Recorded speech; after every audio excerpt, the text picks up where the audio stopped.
All right, Kevin. So we're talking about that jambai technique there, and so obviously the riff itself, the invincible one, and just about how you could sort of maybe take that a little bit away from the whole tool thing, just to kind of take it as something that you could actually use yourself. So first of all, I'll just do a slow version of jambai. So something around that speed. So I'll just count to four. Can't remember what time signature this is in. So one, two, three, four.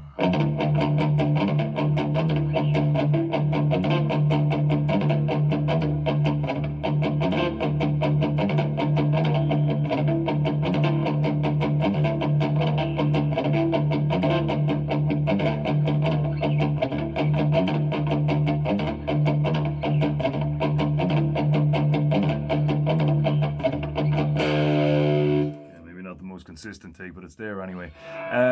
So the invincible one of Fear Inoculum is a lot simpler. So it's just dig it a 1, 2, dig it a 1, 2, 3, repeat. So.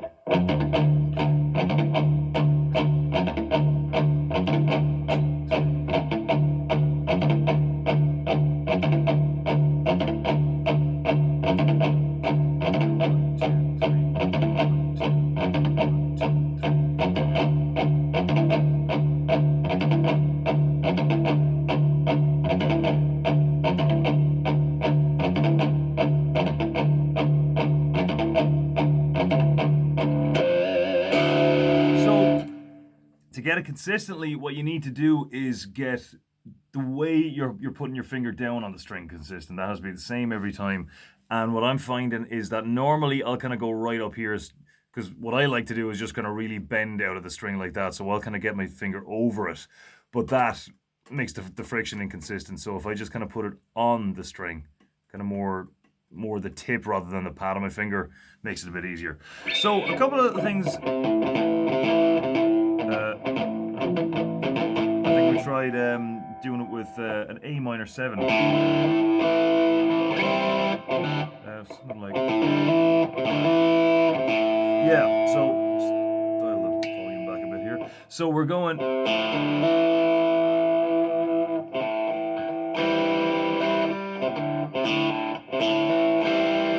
That was it, yeah. So we've got. So we're doing the pick, pull off, hammer on, and then the A minor 7. So.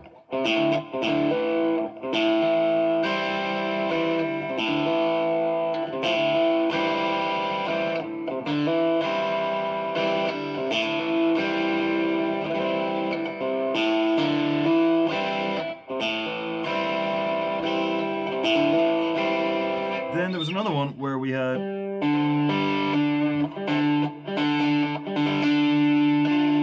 So let's say if we land on a D minor chord here.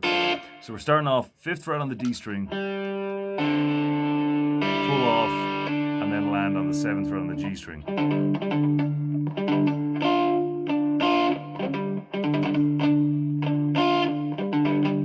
Yeah, so we were doing a pull off, hitting the open string again, and then coming up, sorry. So we're going.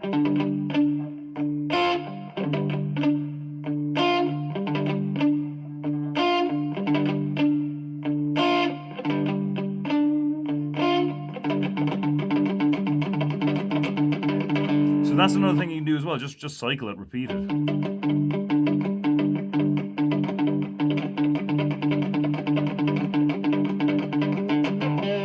Tricky, but it's the kind of thing that once you get that really smooth, it'll be very easy to throw around, and it kind of gets that nice jangly sound with it. So worth putting in the work on it. Okay, so when it comes to we were just talking about as well how, on a completely unrelated note, modifying scales. So we've got we're talking about, let's say if we go to D minor here.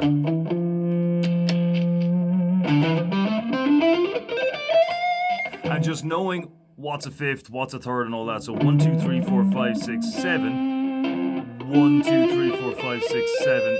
1, 2, 3, 4, 5. Flat 5. Major 3rd. etc. You know, knowing how to change it and what kind of effect you're going to get out of that. So obviously things like we went through sharpening the sixth.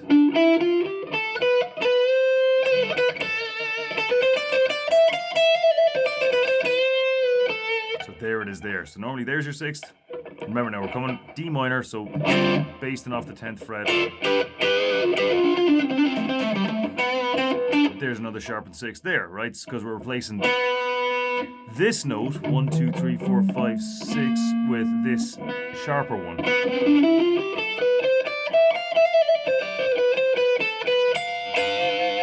So that was another good one as well. Where we go third, sharp sixth, and upper third, or I suppose you could call it the 10th, right?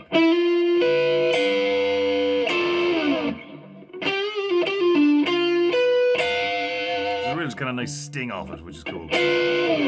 Okay, so little things like that. Then we've got the classic kind of scary thing of starting from the 5th, going minor 6th, natural 6th, to flat 5th. So, and there's your sharp 7th there, right? So again, sharp 7th is always going to give you that sort of serious, classical kind of vibe to it. So, and there's the 8th. So remember now, so you've got 1, 2, 3, 4, 5, 6, 7, normal 7th, minor 7th, sharp 7th, or we can just put it here.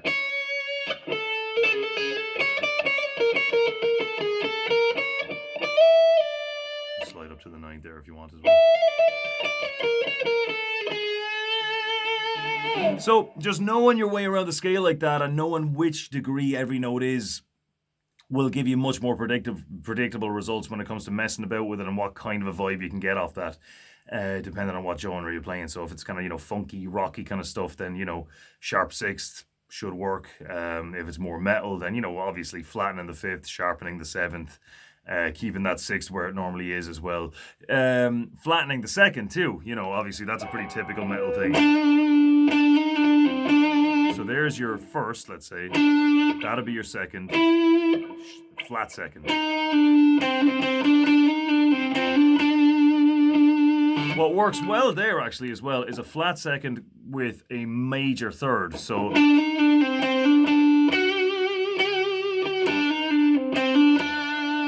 think some people call that the Phrygian dominant as well.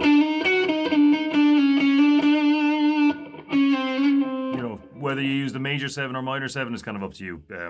See which one works for you. But just know what it is you're doing, right? Sort of, you know, obviously you can follow your nose and play random notes, and if it happens to work, then great.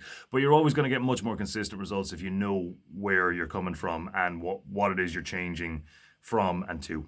All right, so experiment around, see what happens, and, you know, do try to get this down. It's really satisfying once you get it. I'm not drop key anymore, but you get the idea. All right, talk to you next time.